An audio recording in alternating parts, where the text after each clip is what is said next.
Para essa realização, gente, é muito importante que nós façamos a leitura do artigo 158 e do artigo 167 do CPP. O que fala o artigo 158 e o artigo 167 do CPP?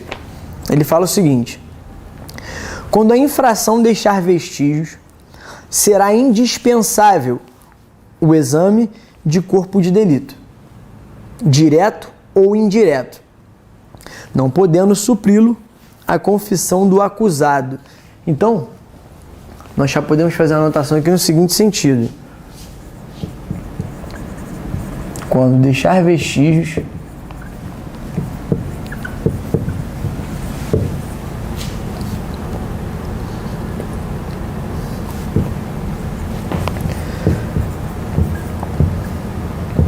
indispensável, beleza?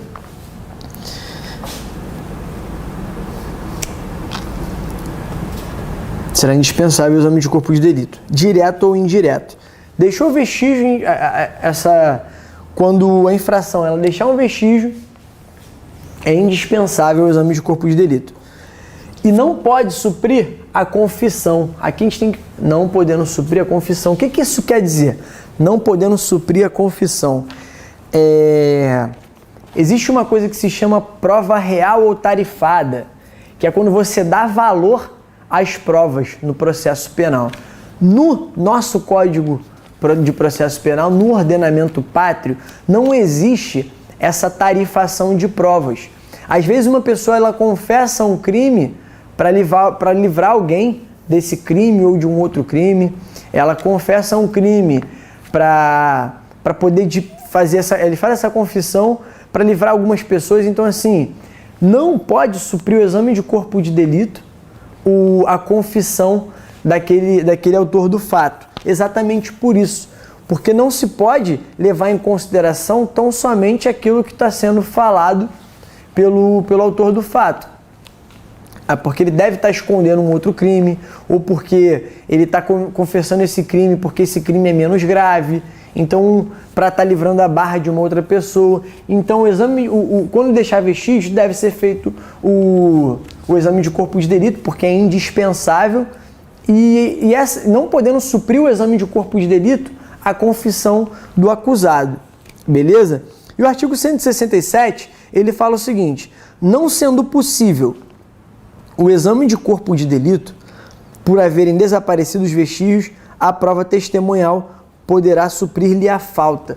Aqui a gente vai ver mais na frente que esse artigo, ele fala exatamente da possibilidade de alguém ser punido sem que haja um corpo. Não sendo possível o exame de corpo de delito, por haverem desaparecido os vestígios, a prova testemunhal poderá suprir-lhe a vítima. Existe um processo muito famoso, de um goleiro famoso, que ele foi condenado, punido, por conta de um crime em que não houve corpo. Mas as provas que tinham nos autos levaram a crer que ele foi o autor daquele crime, que ele cometeu esse crime. Um jogador de futebol muito famoso, eu não vou falar o nome, mas se vocês estão assistindo aí provavelmente sabem quem era. E esse cara respondeu sim por homicídio, acho que respondeu por ocultação de cadáver também, agora eu não me recordo, mas essa é a prova de que, não sendo possível fazer o exame de corpo de delito por ausência daquele material, a prova testemunhal pode suprir a ausência do corpo de delito e levar uma condenação futura com base na declaração das testemunhas envolvidas ali no processo. Tá clara essa parte, gente? Do 167 e do 158? Trouxe uma questão, acho que é uma questão para a gente estar podendo fazer e ver como é que isso é cobrado em prova. Com relação às condutas típicas previstas no Código Penal brasileiro e as leis específicas, e ainda no que se refere a disposições gerais sobre a prova, segundo a jurisprudência do STJ, a ausência de corpo da vítima em suposto crime de homicídio impede o ajuizamento da ação penal. A gente já vê que quando a gente tem um conceito na cabeça, a gente acabou de ler o artigo, por isso eu gosto de ler o artigo com vocês também por isso. Você percebe que quando você está lendo o artigo, você já vai lendo a questão e depois de uma aula conforme você vai tendo a aula, você vai lendo a questão, você já vai percebendo o que a questão quer, ela já vai te levando, você já tem um conceito montado em mente, por isso que eu trago vários desses conceitos para vocês também, por conta disso, que é para na hora que vocês estiverem na prova fazendo uma questão, vocês vão lembrar exatamente do que a gente está falando aqui, tu vai lendo assim, tu vai falar, caramba, o Douglas falou exatamente isso na aula, e ela vai te levando, a questão vai te levando e você já tem um raciocínio meio que lógico para estar fazendo a questão e você já vai vendo o que aquela questão está querendo de você, tá percebendo? Vamos voltar aqui. Segundo a jurisprudência do Superior Tribunal de Justiça, a ausência do corpo da vítima em um suposto crime de homicídio impede o ajuizamento da ação penal, haja vista a impossibilidade da realização do exame de corpo de delito, não sendo admitido nessa situação outros meios de prova. É exatamente o inverso do artigo 167 do Código de Processo Penal. O artigo 167 ele fala, não, na ausência do corpo ali, ou do material para que seja feito o exame de corpo de delito, pode-se suprir essa ausência por meio de provas. Então seria fácil, né? Se não tem corpo, não tem crime. Se não tem material, não tem crime. É só esconder fácil, é só esconder o material ali que vai ser fácil tu não ser punido. Esconde o cadáver, joga esse cadáver em algum lugar aí que esse cadáver não vai ser encontrado e vai ser fácil ninguém ser punido por esse crime. Seria muito fácil, né, se fosse assim. Espero que quando vocês estiverem lendo lá essa questão na prova, vocês lembrem aí do professor aqui, beleza? E o gabarito dessa questão é errado. A questão está errada, tá bom? Existem algumas doutrinas que falam sobre essa questão, tá? Primeiro para Nutt, primeira posição de Nutt.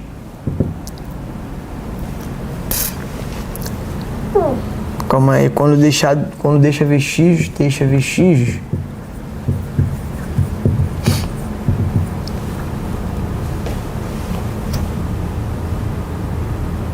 Elabora-se. Vamos botar tem-se.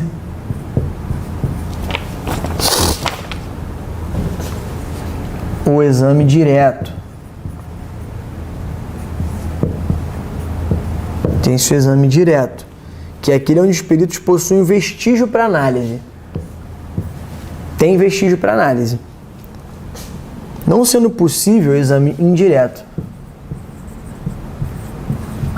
Não sendo possível exame.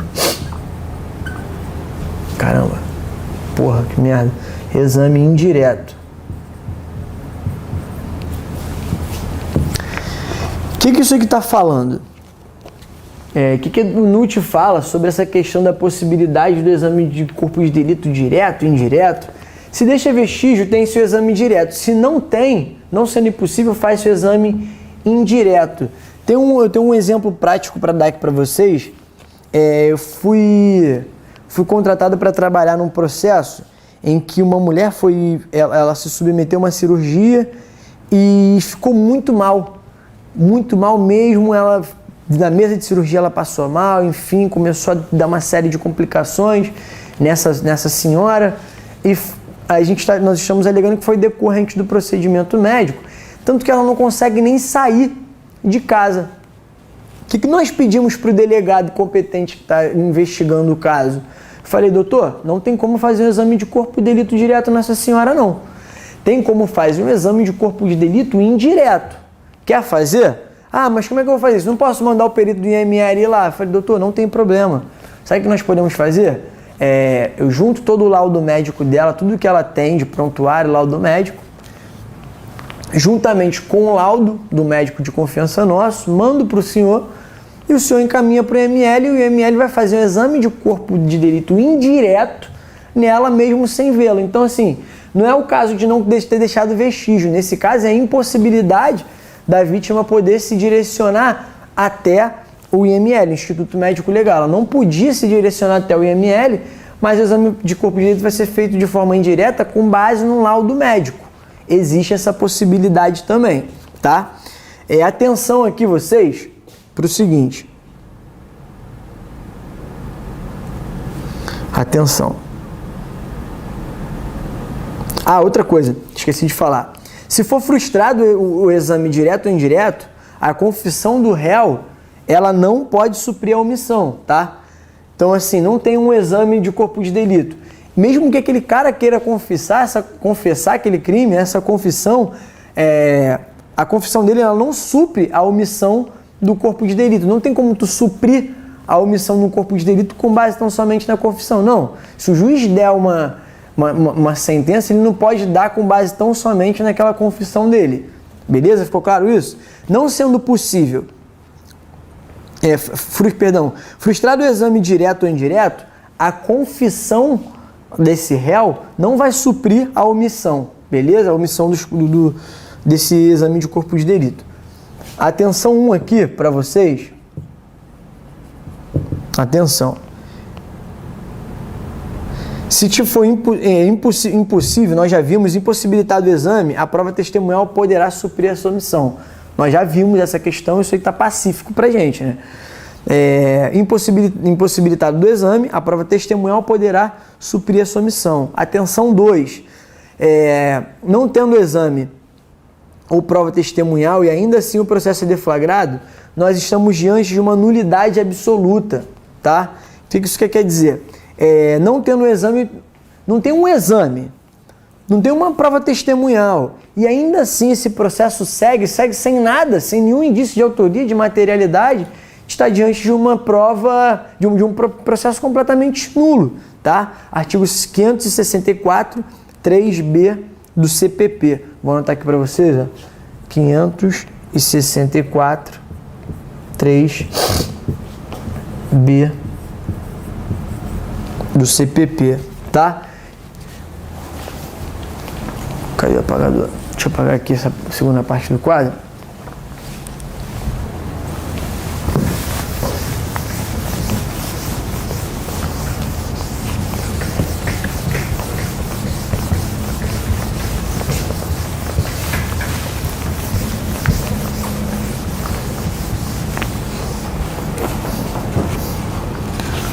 O que o STJ fala sobre isso? Segunda posição.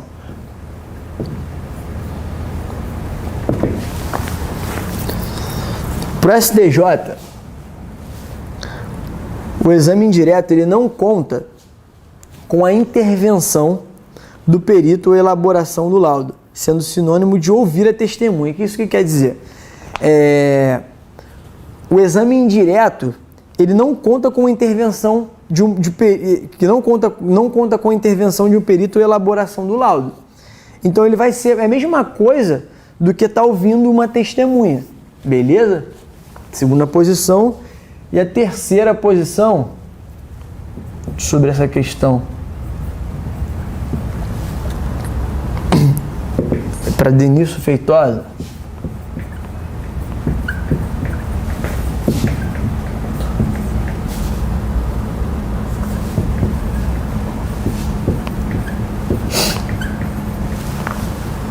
O exame indireto ele assume as seguintes variáveis. A primeira,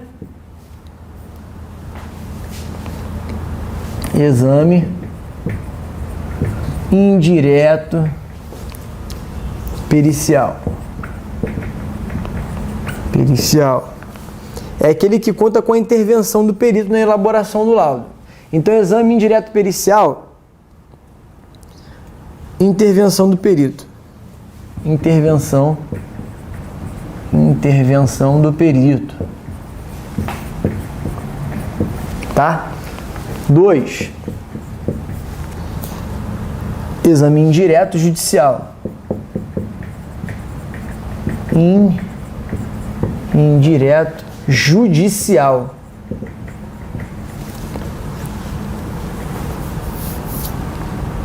É a oitiva de testemunhas.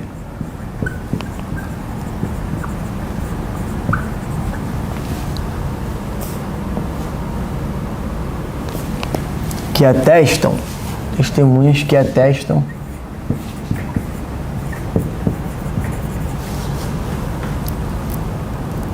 a existência do crime.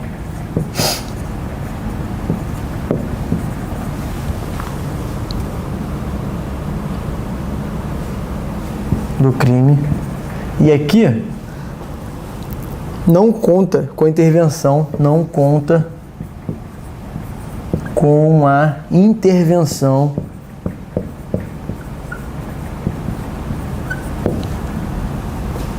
do perito. Artigo 167 do CPP.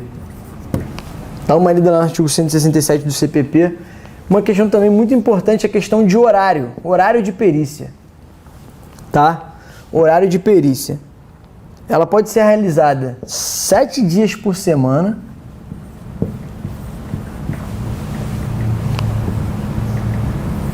E 24 horas por dia. É lógico que você deve respeitar a inviolabilidade dos municípios. Se tiver uma perícia dentro da casa de alguém, você só vai poder fazer naquele horário ali em que a Constituição permite, tá?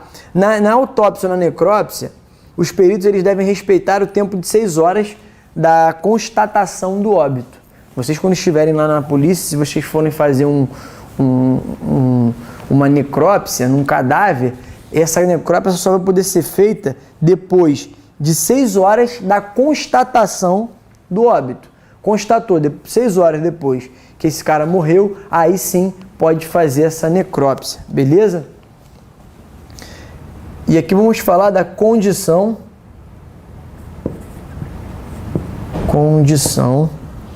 de procedibilidade.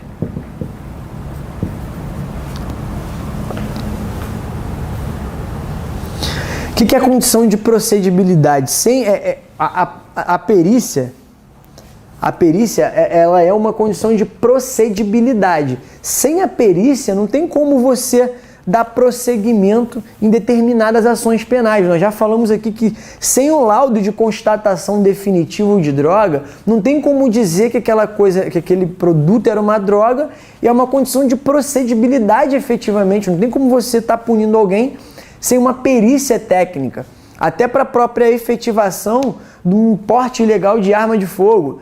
Se não tiver uma perícia técnica naquela arma para constatar que aquela arma era uma arma de fogo, como é que você vai estar punindo alguém por porte ilegal de arma de fogo sem que exista essa questão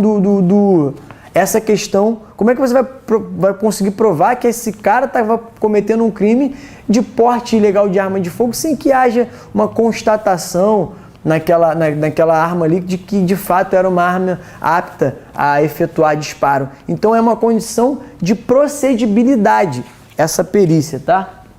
Condição de procedibilidade. Sem ela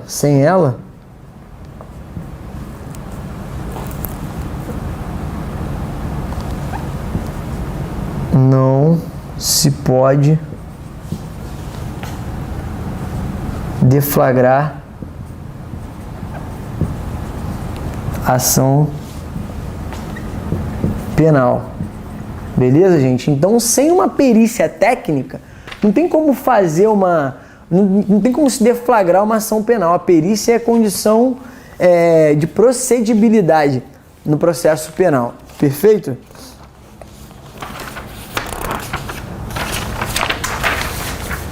Deixa eu apagar esse lado aqui do quadro. Um entendimento muito importante para vocês também, quanto a essa questão de procedibilidade, é nos crimes contra a propriedade imaterial, tá? E na lei de drogas também, que nós já falamos, mas eu vou deixar aqui consignado para vocês no quadro. Nos crimes contra a propriedade imaterial, que deixam vestígio, a inicial, que não está embasada em perícia, deve ser rejeitada, tá? É muito importante essa questão, por isso que é condição de procedibilidade. Então, crimes contra propriedade imaterial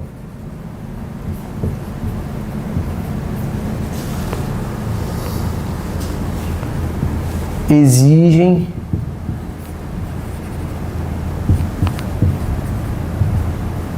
Perícia, beleza? E para Luiz Flávio, ninguém menos do que Flávio Gomes, perdão aqui, deixa eu botar aqui para você a fundamentação. Artigo 525 do CPP. Isso cai muito em prova, tá, gente? Essa questão de crimes contra a propriedade material que exigirem a perícia técnica. E para LFG, ninguém menos que saudoso Luiz Flávio Gomes, faz falta o laudo preliminar da droga, laudo preliminar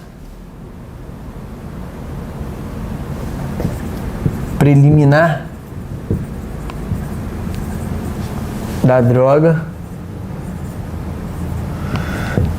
é condição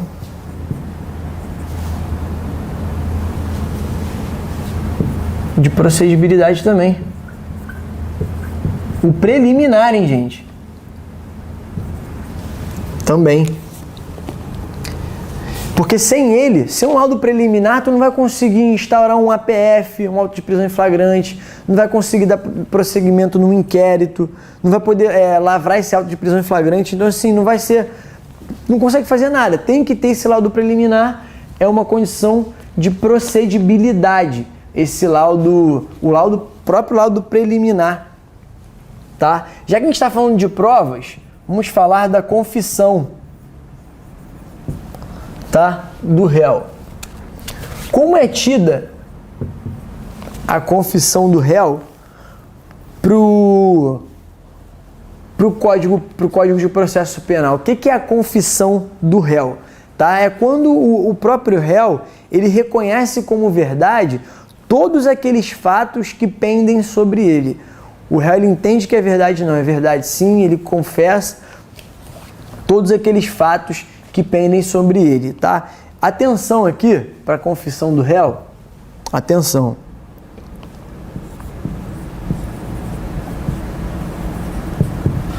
A confissão não é absoluta. O que isso quer dizer?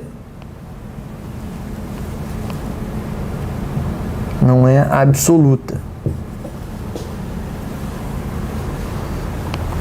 Ela deve ser analisada diante de um contexto probatório como um todo. Não é tão somente pelo simples fato dele ter chegado em sede de delegacia e confessado, que ele chegou em sede de juízo e também confessou, que tudo aquilo que foi falado por ele, tanto em sede de juízo quanto em sede de delegacia, não é porque ele confessou aquilo em delegacia que tudo aquilo ali vai ser obtido como prova e vai ser utilizado contra ele. Não. A confissão, ela não é a rainha das provas. Como nós falamos aqui anteriormente, no Brasil não é utilizado a prova real tarifada. Não existe essa tarifação de provas de, essa prova vale mais do que outra. Não. A confissão, para ela ser utilizada, ela deve ser feita sob o crivo do contraditório, da ampla defesa, em sede de juízo. Até porque esse cara pode estar confessando esse crime, como nós falamos anteriormente, para estar ocultando um outro crime, para estar inocentando uma pessoa, ele está confessando aquele crime. Então não é porque ele confessou que automaticamente ele vai ser condenado. E outra, digo mais até, a confissão não é só porque ele confessou ali que vai ser utilizada como uma atenuante para ele, não. Não. A atenuante ela só vai ser utilizada em favor do réu se essa confissão for utilizada em sede de sentença para condená-lo. Então, se a juíza fundamentar a sentença para condená-lo na confissão, essa confissão pode ser utilizada como uma atenuante para ele também. Beleza? Atenção 2 aqui para vocês. Atenção 2. Atenção 2. Quando o crime deixar vestígio, pode-se extrair a materialidade através do exame de corpo de delito. Nós já vimos isso. E não pela confissão. Artigo 158 do CPP. A ausência de perícia é suprida pela prova testemunhal, do artigo 162. Já vimos isso também. Então, vou ler aqui só mais uma vez para sedimentar. Quando o crime ele deixa vestígios, pode-se extrair a materialidade através do exame de corpo de delito. Perfeito. Nós vimos, inclusive, que é indispensável. Se o crime deixa vestígios, é indispensável o exame de corpo de delito. Ele não, e não pela confissão. Artigo 158 do CPP. A ausência da perícia, ela vai ser suprida pela prova testemunhal. Show? Qual a natureza jurídica da confissão do réu? Hein? Fala aí pra mim, vocês, de casa. Natureza jurídica. Ouvi daqui, hein? Ouvi daqui. É um meio de prova. É um meio de prova. Meio de prova. Como qualquer um outro. Como qualquer outro. É um meio de prova como qualquer outro.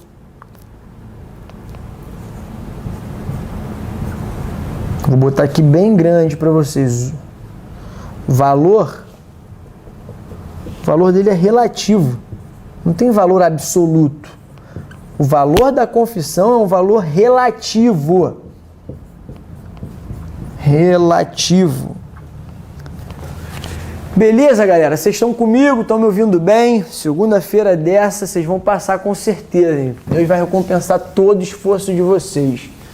Segunda dessa, assistindo aula, porra, não é pra qualquer um não, vocês estão muito focados, hein? Vamos aqui.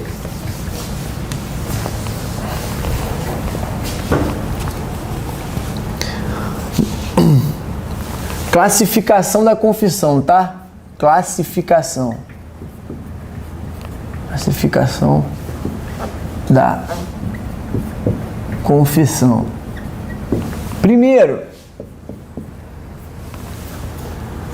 confissão, ela pode ser simples. Confissão, ela pode ser simples, tá? Quando o sujeito ele confessa apenas um único crime, confessa, vou botar aqui um crime. A confissão, ela pode ser também complexa. Confissão complexa. Nesse caso aqui, o indivíduo, nesse caso da confissão complexa, é aquela onde o sujeito ele confessa a prática de mais de um fato delituoso. É meio sugestiva, né? Confessa um crime, a complexa ele confessa dois, mais de...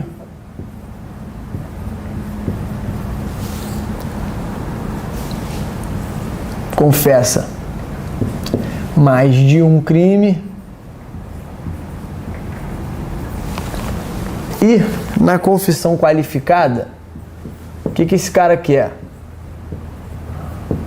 Esse aqui é o cara esperto, né? Confissão qualificada. Esse cara aqui ele é muito espertinho. Na confissão qualificada, o que ele fala? Ele, ó, calma aí, excelência, eu cometi um crime sim. Cometi esse crime mesmo. Mas eu cometi esse crime em legítima defesa. Porque esse cara, ele veio me dar um soco. Esse cara aí, ele veio com uma arma pra cima de mim, por isso que eu dei um soco na boca dele. Então, assim, ele confessa um crime, mas ele traz já uma tese a favor dele. Entendeu? Ele confessa um crime para justificar a conduta dele, o fato típico dele, tá? Então, confissão qualificada, isso aqui cai muito recorrente, é muito recorrente em concurso. Ele confessa,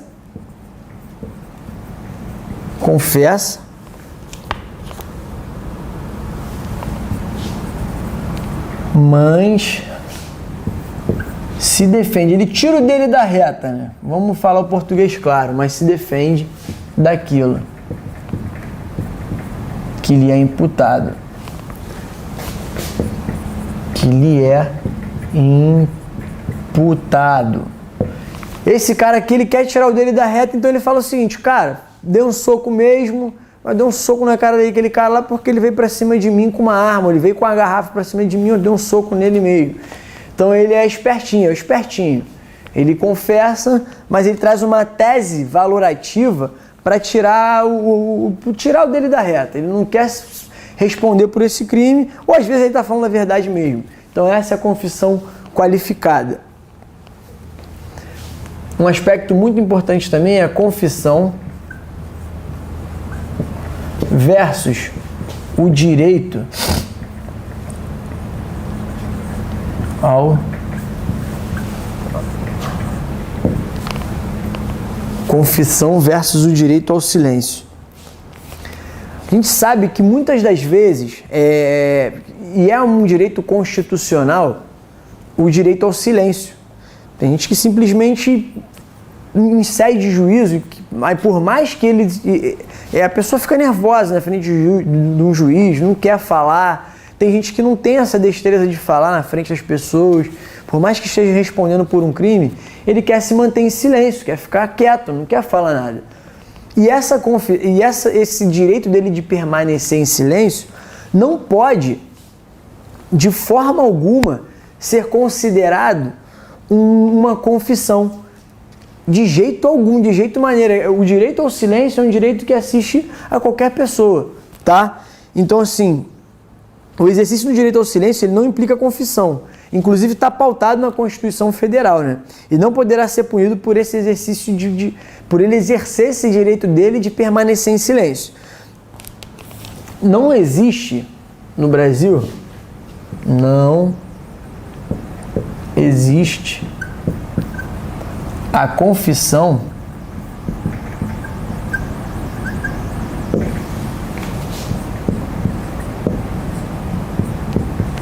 não existe essa confissão tácita, tudo bem? Artigo 198, o que ele fala? Artigo 198 do CPP. O silêncio do acusado não importará a confissão, mas poderá constituir elemento para a formação de convencimento do juiz. Essa parte final aqui, eu acredito que ela poderia até ser considerada inconstitucional, porque, mas assim, ela não foi recepcionada, esse artigo não foi recepcionado pela Constituição, porque o silêncio, ele não pode ter um valor que prejudique o acusado. E em nenhum momento esse direito dele pode ser utilizado em desfavor dele, inclusive para poder o juiz inclusive para o juiz poder constituir elemento para a formação do convencimento dele. Não, de forma alguma. Então não foi recepcionado pela Constituição essa parte final do artigo 198, tá? E qual é o momento? O momento da confissão. Normalmente ela ocorre perante o juiz, tá? Durante aquela audiência, por meio do contraditório da ampla defesa, assistido por seu defensor, por seu advogado, na frente do promotor público. Essa confissão geralmente é feita dessa forma, tá? E a confissão, quando for realizada fora do interrogatório, ela vai ser tomada, vai ser reduzida a termo. Quando falam reduzir a termo, ela vai ser transcrita, tá? Essa confissão vai ser transcrita e depois de transcrito, isso poderá ser valorizado pela autoridade, conforme bem narra o artigo 198 do Código de Processo Penal. Então vai ser, qual é o momento da confissão? A audiência de instrução e julgamento. Porque nós vimos aqui nós já vimos no iniciozinho da aula que essa confissão feita em sede de delegacia, isso não pode servir para o juiz para ele fundamentar a decisão condenatória do juiz. Ele tem que dar essa decisão penal condenatória com base no contraditório ampla de defesa exercido no bojo de uma audiência, sob o crivo desse contraditório ampla de defesa. Então, quando tiver numa audiência, aí sim é o momento dele confessar ou ficar em silêncio. Isso vai depender do que ele entender melhor para ele, tá? Então, qual é o momento? A audiência de instrução e julgamento, na presença do juiz, do promotor, do seu defensor, o momento é na audiência, tá?